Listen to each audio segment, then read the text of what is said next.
Bismillahirrahmanirrahim. Assalamu alaikum students. Today our second lecture of statistics is topic of today lectures measure of central tendency. तो first of all हम इसको define करते हैं कि measure of central tendency क्या होता है. An average is a single value which is intended to represents a set of data or a distribution as a whole. It is less or more central value around which the observation tends to cluster. Such a central value is called the measure of central tendency.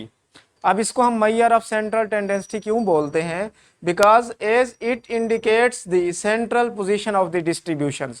ये किसी भी number of distribution में data की central position को represents करती है, इसलिए हम इसको बोलते हैं measure of central tendency.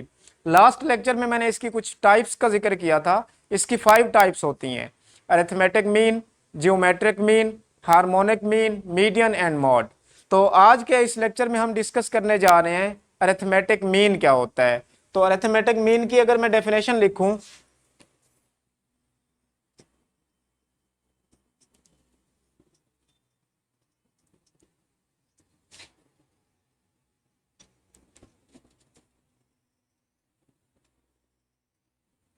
it is simply called mean. इसको हम सिंपल वर्ड्स में अरिथमेटिक मीन को हम मीन भी कहते हैं. ठीक है, तो इसकी अगर मैं डेफिनेशन लिखूं, it is defined as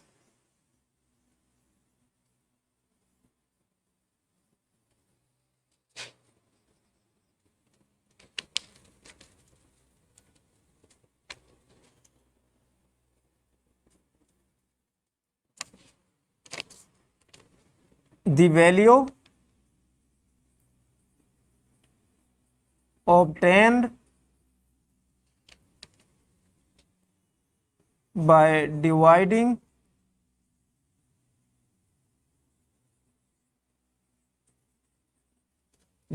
the sum of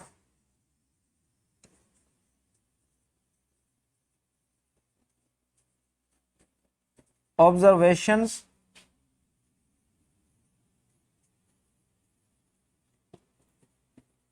by their number. Arithmetic mean is defined as the value obtained by dividing the sum of observations by their number. Let's suppose x1, x2 up to so on xn be the number of observations. ये मेरे पास n number of observations हैं. तो जैसे कि हमने definition में क्या पढ़ा कि अरिथमेटिक मीन हमें किस तरह मिलता है, हमने इन तमाम ऑब्जर्वेशंस का सम लेना है. तो यहां पर एक और बात मैं लिख देता हूं, इट इज डिनोटेड बाय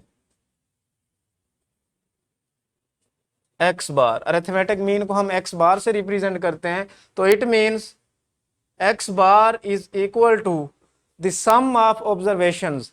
ये आपके पास नंबर ऑफ ऑब्जर्वेशंस है, तो इनका हम सम करते हैं x1 plus x2 plus up to so on plus xn divided by. अब जितनी नंबर ऑफ ऑब्जर्वेशन है उनको इस पर हमने डिवाइड कर देना है. तो इसमें अगर हम नोट करें तो ये मेरे पास n नंबर ऑफ ऑब्जर्वेशंस हैं, तो इसको हम n पर क्या कर देते हैं, डिवाइड कर देते हैं. तो this is the definition of arithmetic mean. ठीक है, अब इसको अगर इन शॉर्ट में यूं भी लिख सकता हूं, x bar is equal to summation xi over n where I varies from 1 to up to so on n. ये जो मैंने एक नोटेशन यूज किया है इसको हम समेशन पढ़ते हैं. ये ग्रीक लेटर है जिसको हम समेशन पढ़ते हैं. तो ये बेसिकली इस xi की वैल्यूज के सम को रिप्रेजेंट करता है. तो ये मेरे पास अरिथमेटिक मीन है. तो हमारे पास जो डेटा गिवन होता है वो 2 टाइप्स का डेटा गिवन होता है. डेटा हमारे पास अनग्रुप डेटा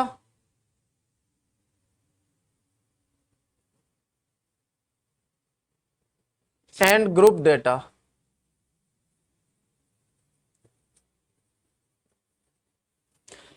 तो अरिथमेटिक मीन फाइंड करने के लिए हमें सबसे पहले ये देखना होता है कि हमारे पास जो डेटा गिवन है वो ग्रुप डेटा है या अनग्रुप डेटा है, ठीक है।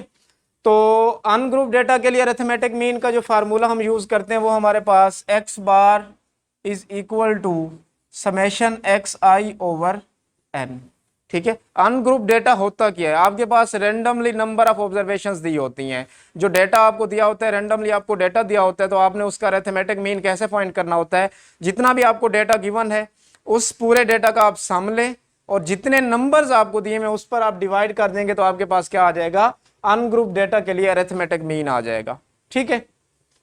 अब ग्रुप डेटा की अगर हम बात करें तो अब देखें जो हमारे पास मीन होता है, अरिथमेटिक मीन होता है, ये भी दो टाइप्स का होता है, सैंपल मीन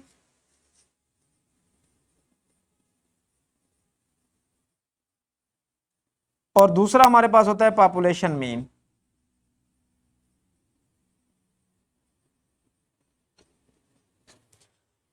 ये जो मैंने ऊपर फार्मूला लिखा हुआ है x bar is equal to summation x i over n, ये आपके पास सैंपल मीन को रिप्रेजेंट करता है, ठीक है। अब पॉपुलेशन मीन क्या होता है, उसके लिए late x1 x2 up to so on xn be the number of observation।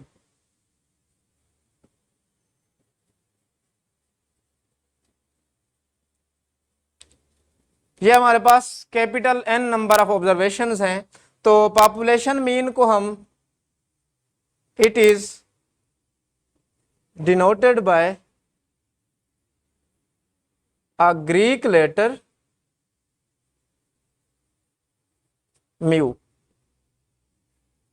Mu से हम इसको रिप्रेजेंट करते हैं। तो ये भी वैसे ही होता है, आपके पास म्यू पॉपुलेशन मीन किस तरह आता है, ये जो आपके पास x number of n number of observations हैं, आप इनका सम करें x1 plus x2 plus up to so on plus xn divided by capital N। तो आपके पास म्यू क्या आ जाएगा, समेशन xi ओवर n।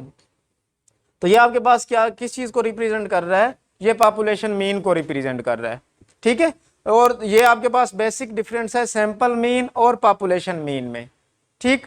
अब हम बात करते हैं ग्रुप डेटा हमारे पास क्या होता है। ग्रुप डेटा में जैसे हमारे पास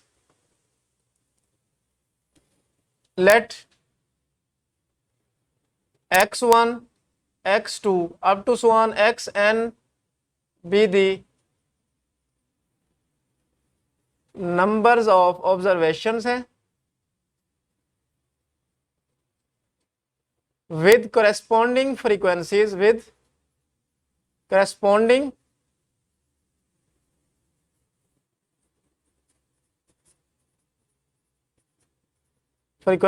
f1 f2 up to so on fn। n number of observations आपको दी होंगी और उसके साथ करस्पॉन्डिंग फ्रीक्वेंसीज भी गिवन होंगी, ठीक है। तो जब आपके पास n नंबर ऑफ ऑब्जर्वेशंस भी गिवन हो और उसके साथ फ्रीक्वेंसीज भी गिवन हो, तो इसका मतलब यह है कि वो आपके पास डेटा किस टाइप का है, ग्रुप डेटा की फॉर्म में है। तो ग्रुप डेटा की फॉर्म के लिए आप अरिथमेटिक मीन जो निकालते हैं, जिसको सैंपल मीन बोलते हैं, उसमें हम किस तरह उसको फाइंड करते हैं। आपके पास ये n नंबर ऑफ ऑब्जर्वेशंस हैं, साथ आपके पास ये फ्रीक्वेंसीज हैं। तो आप x बार किस तरह निकालते हैं, x बार आप इस तरह निकालते हैं कि आपके पास जो फर्स्ट ऑब्जर्वेशंस है उसको आप फ्रीक्वेंसी 1 के साथ मल्टीप्लाई करवाएं, x1 f1 प्लस फिर x2 f2 फिर plus up to so on xn fn, ठीक है, divided by the sum of their frequencies f1 plus f2 plus up to so on fn। तो ये आपके पास अरिथमेटिक मीन है किसी भी ग्रुप डेटा के लिए। तो इसको इन शॉर्ट हम यूं भी लिख सकते हैं, x bar is equal to summation f i x i divided by, नीचे चूंकि फ्रीक्वेंसीज का सम है तो यहां पे मैं लिखूंगा सम ऑफ दी फ्रीक्वेंसीज। ये किसी भी ग्रुप डेटा के लिए आपके पास अरिथमेटिक मीन निकालने का फार्मूला है, ठीक है। अब हम एक एग्जांपल कर लेते हैं अनग्रुप डेटा के लिए भी और ग्रुप डेटा के लिए भी। तो सबसे पहले मैं यहाँ पर आपके पास अनग्रुप डेटा के लिए अगर एग्जांपल करूं, मेरे पास ये रेंडमली स्टूडेंट्स के कुछ मार्क्स दिए में, तो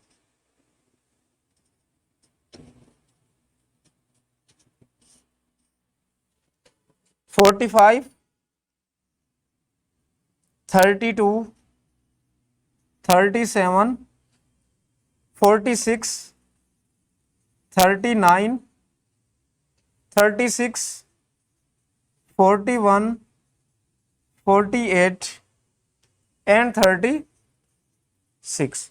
ये आपके पास 9 स्टूडेंट्स के मार्क्स दिए हुए हैं, आपने इनका मीन फाइंड करना है। ठीक है, तो मीन का फार्मूला हम लोग जानते हैं, mean is equal to x bar is equal to summation x over n. ये आपके पास एक्स आई वैल्यूज है टोटल। तो इन एक्स आई वैल्यूज, तमाम वैल्यूज का आप सम लें। तो यहां पर मैं अगर लिखूं तो इसको मैं लिख सकता हूं 45 plus 32 plus 37 plus 46 plus 39 plus 36 plus 41 plus 48 and plus 36 divided by, अब आपके पास n क्या है यहाँ पर, आप इनको काउंट करें, ये टोटल कितने नंबर्स दिए हुए, 1 2 3 4 5 6 7 8 और 9, ये आपके पास 9 दिया हुआ है।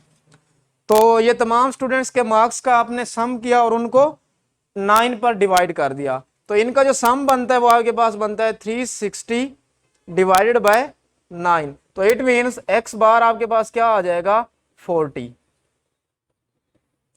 तो ये 9 स्टूडेंट्स का जो मीन है वो आपके पास आ गया x bar is equal to 40। ये हमारे पास जो एग्जांपल थे ये किसी भी अनग्रुप डेटा के लिए मीन फाइंड करने का आपके पास था ये। ठीक है, नेक्स्ट हम ग्रुप डेटा के लिए अगर एग्जांपल सोल्व करें तो लास्ट लेक्चर में हमने फ्रीक्वेंसी डिस्ट्रीब्यूशन को पढ़ा था। तो उसमें हमने किसी भी डेटा को ग्रुप फ्रीक्वेंसी डिस्ट्रीब्यूशन में कन्वर्ट किया था, तो वो हमने समझा था कि हम उसको कैसे कन्वर्ट करते हैं। तो उसी एग्जांपल को लेकर अब मैं क्या करूंगा, उसका ग्रुप डेटा के लिए अरिथमेटिक मीन फाइंड करूंगा।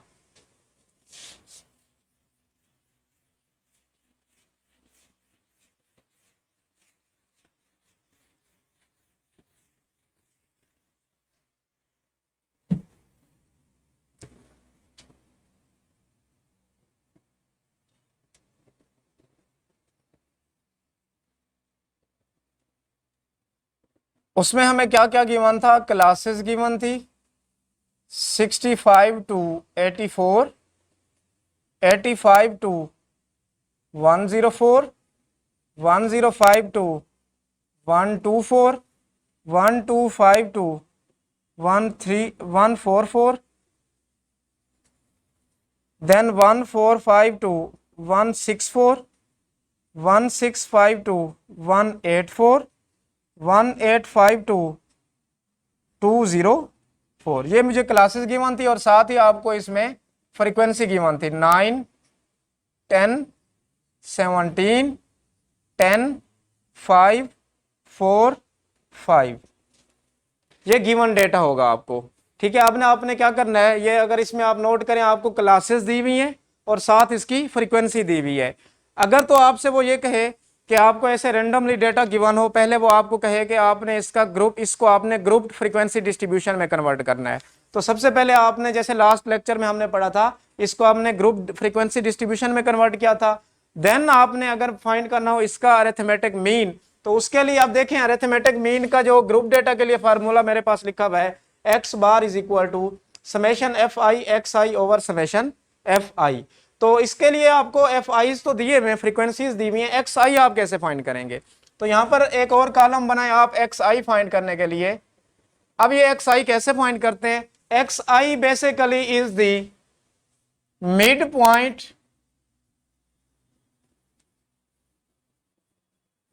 Of a classed interval.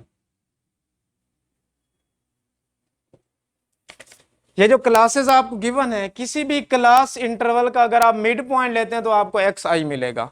ठीक है, तो इट मींस मिड पॉइंट आप कैसे लेते हैं, दो नंबर्स के बिटवीन, या दो, ये आपके पास अगर x1 और x2 है, एक क्लास है, आपने इसका मिड पॉइंट फाइंड करना है। तो इसके लिए आप क्या करेंगे, x1 plus x2 divided by 2, तो ये आपके पास एक्स आई आ जाएगा। ये इन जनरल मैंने आपको फार्मूला बता दिया, दोनों नंबर्स का सम लें और 2 पर डिवाइड करें तो आपके पास क्या आ जाएगा, मिड पॉइंट आ जाएगा। अब 65 प्लस 84 करें, इसको 2 पर डिवाइड करें, तो 65 प्लस 84 को अगर मैं 2 पर डिवाइड करता हूं तो ये मेरे पास आंसर जो आएगा 74.5 आ जाएगा। ठीक है, नेक्स्ट अगर मैं 85 प्लस 104 करता हूं और उसको 2 पर डिवाइड करता हूं बाय यूजिंग दिस फार्मूला, तो वो मेरे पास आ जाएगा 94.5 प्लस 105 प्लस 124 डिवाइडेड बाय 2 करता हूं तो ये मेरे पास आ जाता है 114.5। नेक्स्ट 125 प्लस 144 डिवाइडेड बाय 2 तो ये आपके पास आ जाएगा 134.5। नेक्स्ट अगर मैं इसकी बात करूं, इन दोनों का सम करूं और इसको 2 पर डिवाइड करूं तो ये बन जाएगा 154.5 और प्लस इसी तरह नेक्स्ट क्लास इंटरवल का मिड पॉइंट फाइंड करेंगे तो वो आपके पास आ जाएगा 174.5 एंड लास्ट में आपके पास 185 प्लस 204 डिवाइडेड बाय 2 अगर आप करते हैं तो ये बन जाएगा 194.5। यहां पर मैं फार्मूला मेंशन कर देता हूं, वो मेरे पास है x bar is equal to summation f i x i divided by sum of the frequencies. अब देखें आपको फ्रीक्वेंसीज का सम भी चाहिए, ये आपने फ्रीक्वेंसीज निकाली हुई हैं, इनका अगर आप सम करते हैं सम ऑफ द फ्रीक्वेंसीज तो ये आपके पास आता है 60 फ्रीक्वेंसीज का सम। नेक्स्ट अगर आप देखें यहां पर आपको एफ आई और एक्स आई का प्रोडक्ट चाहिए, तो एक और कॉलम बनाए यहां पर आप f i multiply by x i. ठीक है, अगर इनके प्रोडक्ट की अगर हम बात करें तो इसके जो रिजल्ट्स आते हैं यहां पर मैं लिख देता हूं। तो जब आप 9 को 74.5 के साथ मल्टीप्लाई करते हैं तो ये आपके पास आंसर आ जाता है 670.5। ठीक है, नेक्स्ट अगर आप 10 को 94.5 के साथ मल्टीप्लाई करते हैं तो ये आपके पास आ जाता है 945.0। ठीक है, देन आप 17 को 114.5 के साथ अगर आप मल्टीप्लाई करवाएं तो वो आपके पास आ जाएगा 194.5। सिमिलरली आप नेक्स्ट मल्टीप्लाई करवाएं 10 को, तो इससे मल्टीप्लाई करवाएं तो ये बन जाएगा 1345.0। नेक्स्ट आपके पास बनता है 772.5। नेक्स्ट आपके पास आ जाता है 698.0 एंड लास्ट में हमारे पास आ जाता है 972.5। ये हमने क्या किया, फ्रीक्वेंसीज को एक्स आई के साथ मल्टीप्लाई किया। अगर फार्मूला में हम देखें तो हमें फ्रीक्वेंसीज और एक्स आई वैल्यूज का सम चाहिए, तो यहां पर मैं अब लिख देता हूं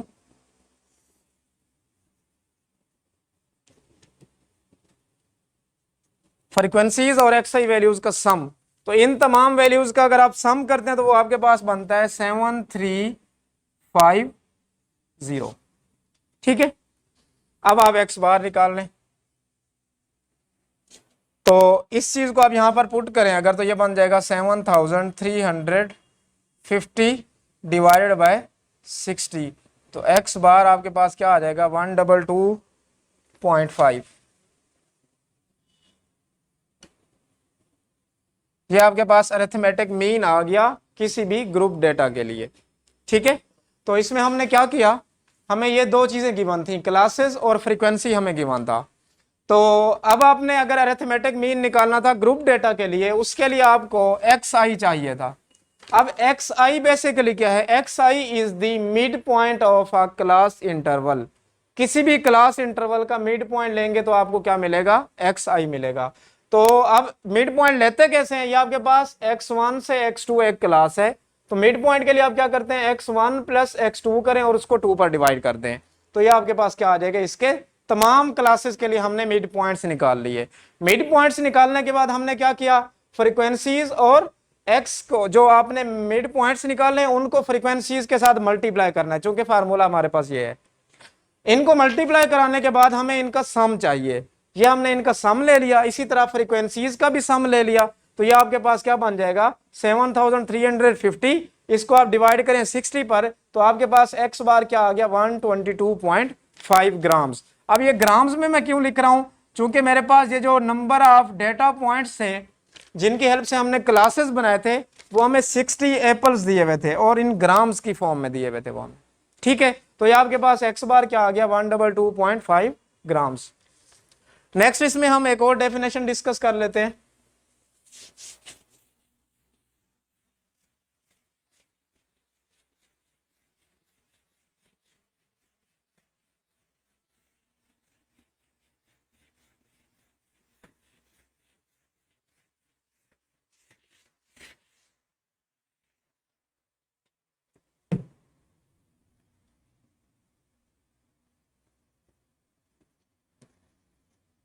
weighted arithmetic mean.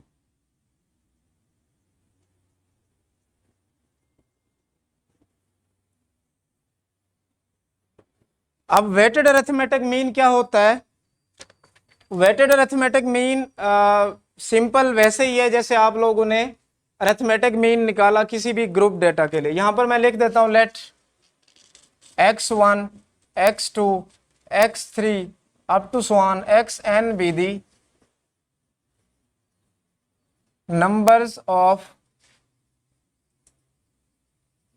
observations with corresponding weights w1 w2 w3 up to so on wn। तो अब आपने वेटेड अरिथमेटिक मीन लिखना है, तो इसको हम mathematically it is denoted bye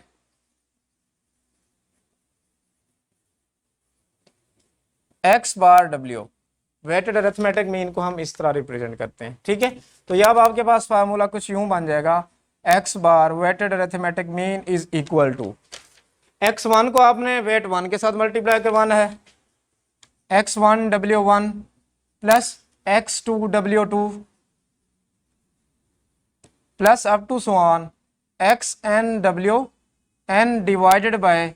अब देखें ग्रुप डेटा में हम क्या करते थे, नीचे फ्रीक्वेंसीज के सम से इसको डिवाइड करते थे, तो यहां पर हम जो इसके वेट हैं उनके सम से डिवाइड कर देंगे, w1 plus w2 plus up to so on wn, ठीक है।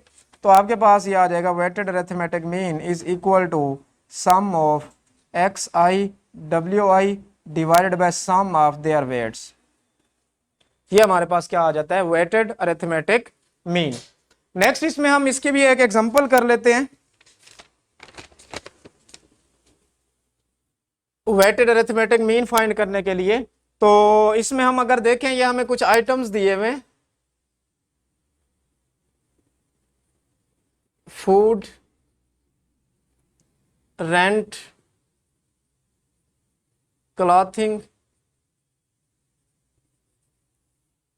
फ्यूल एंड लाइट,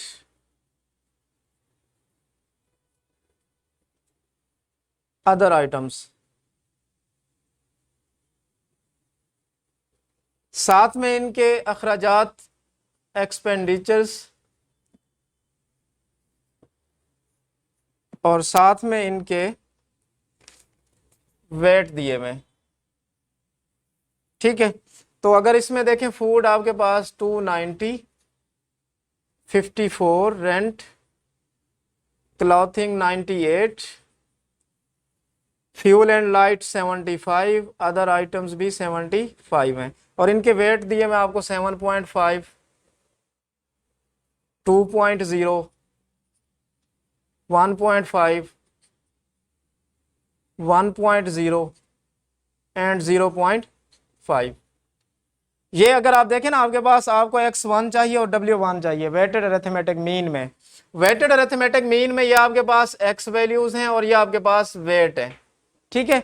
अगर हम इस फार्मूला में देखें, हमने क्या करना होगा, x अगर वेटेज अरिथमेटिक मीन फाइंड करना है तो x वैल्यूज को वेट के साथ मल्टीप्लाई करना है, फिर उनका सम। तो इट मीन्स आपने 290 को मल्टीप्लाई करवाना है 7.5 से, फिर प्लस 54 को आप मल्टीप्लाई करवाएंगे 2.0 से, फिर प्लस 98 को आप मल्टीप्लाई करवाएंगे 1.5 से, फिर प्लस 75 को आप मल्टीप्लाई करवाएंगे 1.0 से, फिर प्लस 75 को आप मल्टीप्लाई करवाएंगे 0.5 से, फिर डिवाइडेड बाय इन जो वेट हैं इनका सम आपने लेना है, 7.5 प्लस 2.0 प्लस 1.5 प्लस 1.0 प्लस 0.5।